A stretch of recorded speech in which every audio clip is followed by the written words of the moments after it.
Shalom everyone, and welcome to my channel. This is Finding Shalom. With a wedding dress here, you might think it's Christa's dress shop. If you follow me on both channels, I just made a video for Christa's dress shop, just touching base, end of bridal season. So go over to Christa's dress shop. That channel will have that little hello video. However, this channel that I'm about to make this video for is actually Finding Shalom. Seems like I have two lives. I guess with YouTube, you have to separate stuff into algorithms because not everybody following one subject wants to see what the other subject is. But in case you don't know, I happen to be a bridal seamstress. I owned a bridal shop for 16 years, and I've been a bridal seamstress for longer than that. And now I'm here in my home studio. If you've been here on Finding Shalom, lately you've seen me and my hubby over here in this corner with the curtain closed, which is my actual dressing room for my brides. And behind me is some of the sitting area and the area for the customers or their families to come hang out. And during the week, it's where I sew. And I happen to be sitting here putting together some appliques on this dress that's due here in a few days for a bride coming. And I just was sitting here sewing. This is where I do all my good thinking. It's where I do a lot of my praying. I do a lot of my video watching on all the different YouTube channels, including all of like my Bible study stuff and all of that.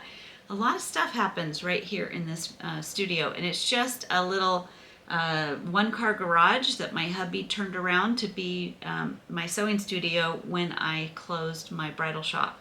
But that's why I'm sitting here, and I was thinking about the next video I want to make for the Finding Shalom channel.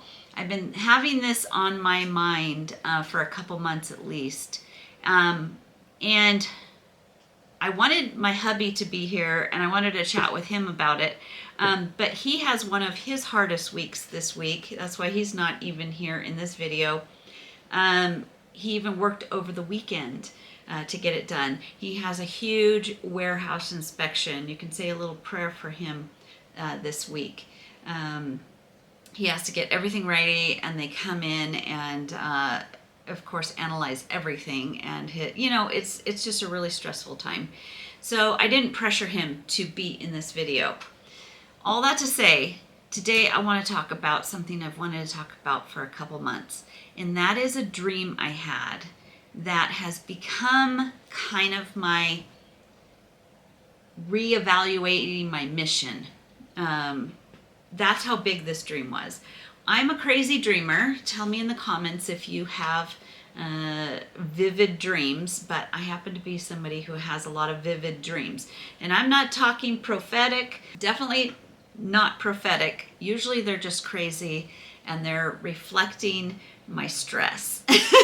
So when I was in the bridal industry full force, like bridal shop and everything, it was so stressful, and just having all of that on my shoulders.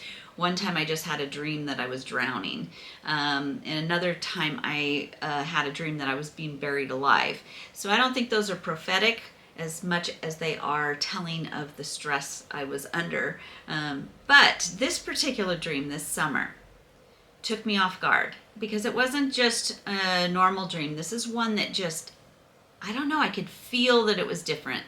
I could remember more details than ever. You know how you wake up most of the time and you remember a little bit, but you don't retain that information? This one stuck with me. There was over a month I was trying to figure this dream out.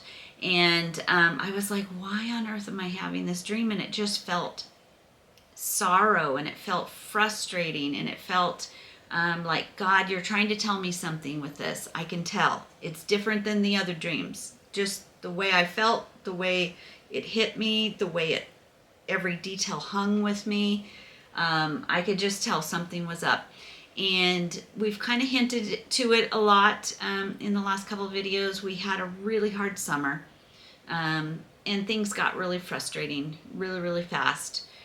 We aren't going into too much detail there because the details aren't important. Because no matter where you're at, if you're trying to follow God, the enemy is going to throw things in your way. He's going to try to trip you up. He's going to try to make you discouraged, fearful, try to quit. So it doesn't really matter what the details of our crazy summer were. It only matters that we were pretty shaken, and we've been trying to do stuff for God, and it seems like something always is in the way. So let me tell you what this dream was. About mid-August, or it was actually early August, I literally had this dream that seemed to last forever. I can remember all of it. I was in a large, long room. It was like I was in this giant building, and there was this really long room, and there wasn't anything decorated in there. It was kind of a boring, long room. And at different points, I noticed there was a television playing a movie. So that's just a little thing, but there wasn't anything really super special about this long room, except for that it was really long and it just kept going and you never saw the end of it. But I kept getting people kind of opening doors on the sides, and then they would invite me in, or there were a couple times I just got sucked in. I didn't ask to go in it. I suddenly was in that room. But other times people had come and invited me in, and I was very glad to go see. Their rooms looked colorful.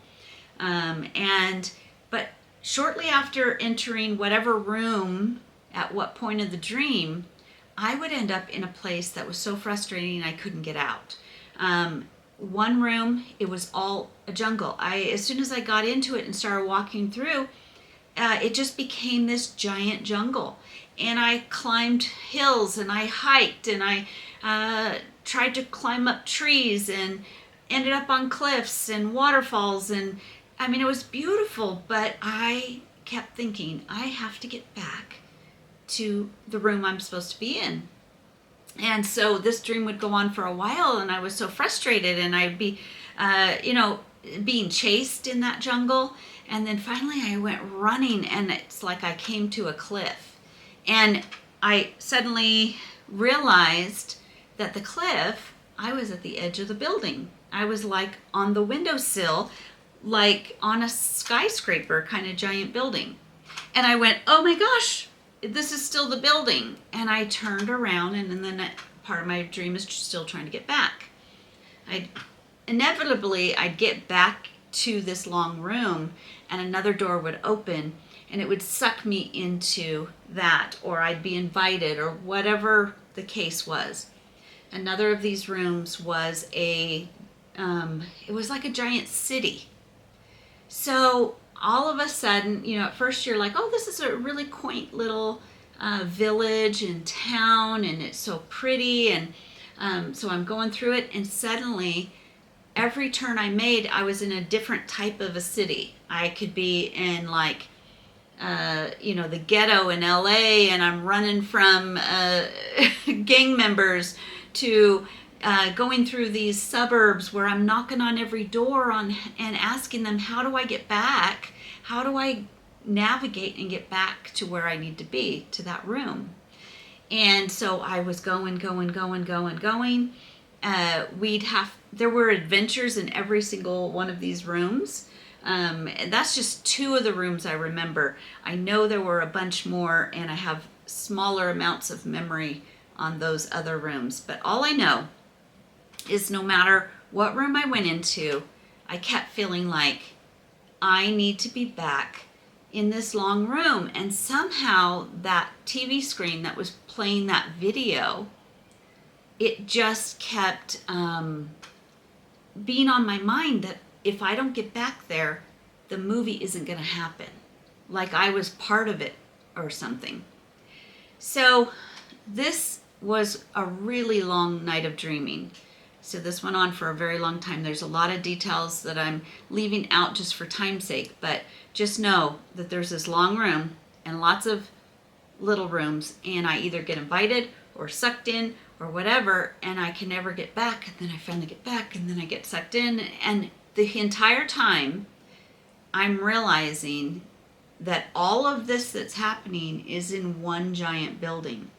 Because even when I was in the city, I went running around back behind an alley, and all of a sudden it was like I fell off a cliff again, or I was standing on the edge, and it was again on the edge of kind of like a skyrise, where there's road down below me and everything, and I realized, hey, this whole city was inside this building. So anyway, so what on earth does this dream have to do with anything? That entire day, I could feel the weight of this dream. The next week, I could feel the weight of the dream, and I was trying to figure it out.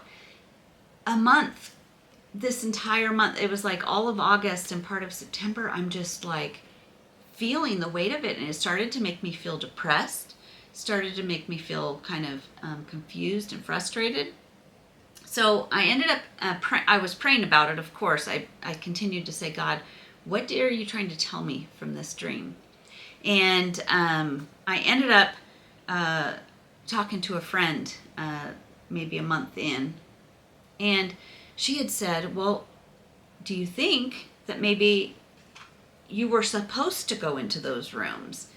And she started to tell me, sometimes when we're going along life and God just redirects us, and we're taking care of this because we're supposed to be there, and you shouldn't have such a, like, you have to be in this one place. Sometimes you can relax and go here and there. That didn't sit right with me.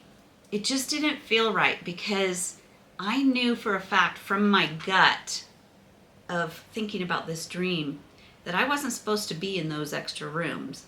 I was supposed to be, and I'm going to tell you, this long room, it was boring. There wasn't much there. It was almost gray tone. These other rooms were colorful, but they were frustrating, and I knew my purpose was here. And so I continued to think about it, and I think I started to even get a little irritated. My hubby had a day off, and I think I had gotten a little irritated, and somehow he says, do you want to just go on a walk? Because we've been walking the canyon. And so that day we started walking. And as we were walking, I was reliving the dream again and again to him, like saying, this is what happened. What is it? What is this? And the more we walked, that was the perfect thing, is that he began to think, and we were all by ourselves, no distractions. And he's like, wait a minute. I think these other rooms are the distractions. I think these other rooms, you weren't supposed to go in, and you went in there when you weren't supposed to. And I said, yes, that's exactly the feeling I've got, that I'm not supposed to go over there, and I'm not supposed to go over there. And I suddenly started to realize that this long, narrow room was my life and my purpose. Jay and I just hashed through this, and we realized, oh my goodness, this long room is the purpose that God has for me. It's the long, narrow, and that movie playing on the TV, that's my life. And that's why it was always kept playing, and it was important that I got back in there to finish that movie, So anyways, now about 2 months has gone by since then. September, October, and now we are mid-November, and this dream has just been weighing on me. I also, after Jay and I met, walking, figuring this, praying about it, hashing through it, and realized that this long, narrow room was my purpose. And through the years, these people have invited me to help them with a problem, or to go into a certain ministry that maybe God didn't direct me to go into, or just whatever. and it takes me away from what I was supposed to be doing all along.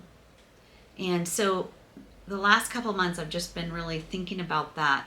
And I came across in the Bible the Bible passage about the narrow road or the narrow gate, and few find it. And, there's this Christian kind of picture of when you're following Christ and his purpose for you, you're on a long, narrow, kind of steep road. It's a little harder, it's a little rockier, it's a little grayer.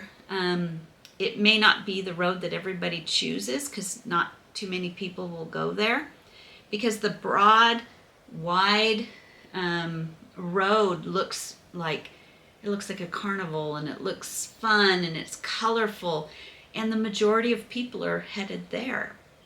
But that's not where God wants us. He wants us to be following him on the narrow road, through the narrow gate, where few will find it, few will enter it. And so I really have been thinking about that and going, okay, God, I need to make sure that all of my choices, that I get back to what God has called me to do,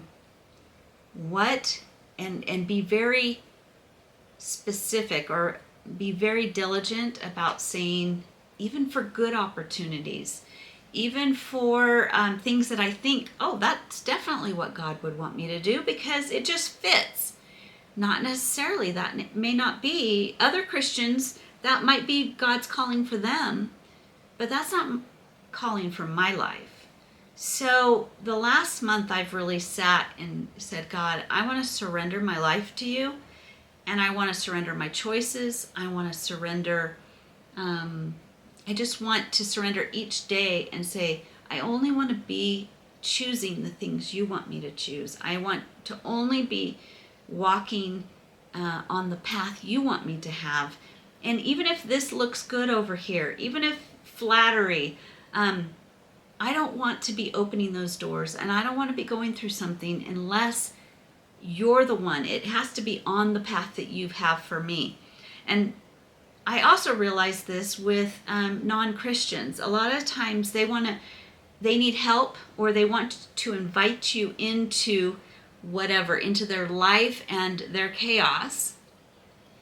And I find that because I'm a helper and I'm a follower of God and I want to help people, I will go there and do things that waste my time, money, energy, get me into a little bit of trouble, because I'm trying to help. And so I decided I need to invite them. If they open the door and say, I can say, you can join me on this road, you can join me in this room, but this is the path God has for me, and I would love for you to come with me. But I can't go into your room. I can peek in, and I can talk with you, and I can say, hey, do you know Jesus? Do you know this? This is where I'm going. I've got to make decisions according to this room or this path. And then it all culminated this week when we were studying Ezra. And we were studying this last week in our Sunday night Bible study, Ezra 4, 5, and 6. And in chapter 4, it's that frustration. The people have been exiled from Jerusalem because they disobeyed God. They just couldn't get it right. Year after year after year, you see in Kings, Judges, Kings, all of this, them all messing up. And then finally God says, okay, I've had enough. And he lets them be exiled to Babylon.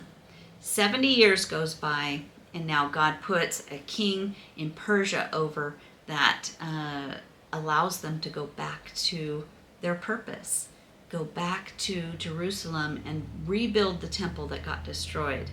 So there's celebration. They're so excited. They make the journey from Persia and Babylon all the way back to Jerusalem.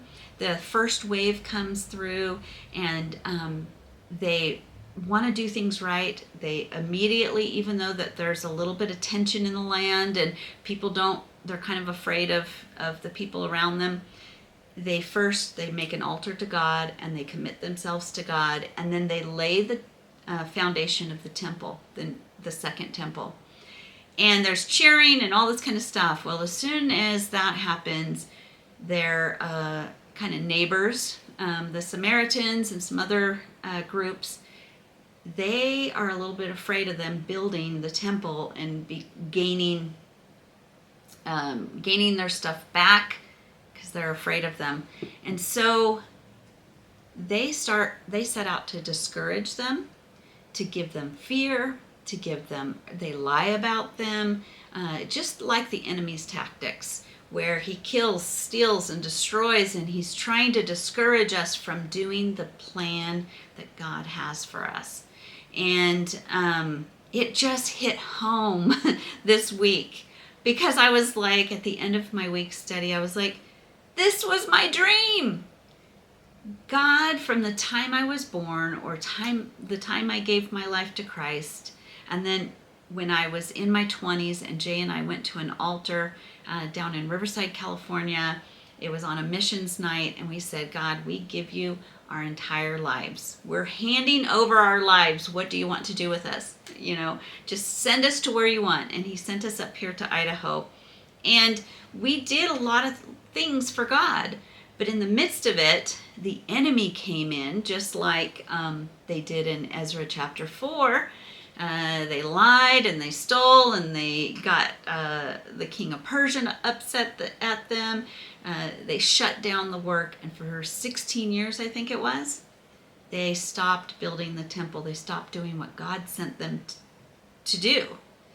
And they sat there in discouragement, and they just went back to life as usual, built their houses, stuff like that. And then God had to send prophets to come. It was Haggai and Zechariah, I think, sent them to say, hey, come back to the room, come back to this narrow room, come back to this pathway, come back to what God had for you, come back to what God told you to do. Quit being discouraged, quit listening to the enemy. It's time to build the temple. And I thought, wow, that week of study completely sealed the deal, or just really was the icing on the cake, or the cherry on the top, from my dream in August. And here we are in November. And I feel like, yes, God called us for a purpose. And our purpose is different than your purpose. All of us Christians have one purpose, and that is to spread the gospel. But the way we do that is going to be unique to each of us. Do we go to Africa? Do we go to Idaho like we did? Do we get a YouTube channel? Do we start a Bible study in our house? Do we invite our neighbors to church with us or into our Bible study? Do we work with, what age group? Everybody's a little different. Are you working with young marrieds, or are you working with seniors, like retired people? Are you working with children? God has a specific road for you. It's all that narrow road that's headed to heaven. It's the one that says, make disciples, go out into all the world, preach the gospel, and then make disciples of them. How are you preaching the gospel? How are you at work telling people about Jesus? And are you helping disciple them so that they begin to do that journey? And are you encouraging those other Christians around you to stay the path, stay the course, no matter the discouragement? There's so much discouragement out there. There's so many people telling us that we're crazy. There's so many people telling us, even Christians are saying, are you sure that's what God said? Are you sure, you sure are doing that a weird way? Well, what did God tell you to do? I know what God told me to do. Jay has been reminded of what God has told him to do. And we're on that path. We're back on that path. We made it back, people. We're back in this long gray room with the movie playing, and I am not going through any of those side doors anymore. I am too old to be trying to open and get into one of them doors, because those things lead who knows where. And like I said, it may not be like leading to sin or leading away from God. It could be just a ministry that you're not supposed to be in. It could be a distraction. What are the distractions in your life right now? What is taking you away from your purpose? And maybe your purpose right now is to raise children. Maybe it's homeschooling them. Maybe your purpose is to be with your family and really make sure that they have a godly parent or a godly grandparent. Or I don't know what your purpose is. I don't know what God has told you is the thing that you need to stay true to. But you do. And if you don't, you just cry out to God, open the Bible, dig into His Word, and He will reveal it to you what you're supposed to do. And so I just wanted to share that with you. I've been hanging on to that for quite a few months, just wanting to share it with you, wanting it to share with people around me. Haven't shared it with too many people because they don't get it. Sometimes you tell people your dream, not just a night dream, but you tell people what you feel God is telling you to do, and people are, I don't know, they just don't have as much enthusiasm, and so you could lose your momentum and you could become discouraged. So even if people don't understand it, do what God has called you to do. And that's what I came here to say today. And now I got to get back to sewing. But I love you guys very much. And the next video, I will bring Jay back and we're going to study the next subject. Can you tell me in the comments what else you want us to study, look at biblically? Well, we'd love to do that. And we will see you in the next video. Love you guys. And shalom, my dear friends.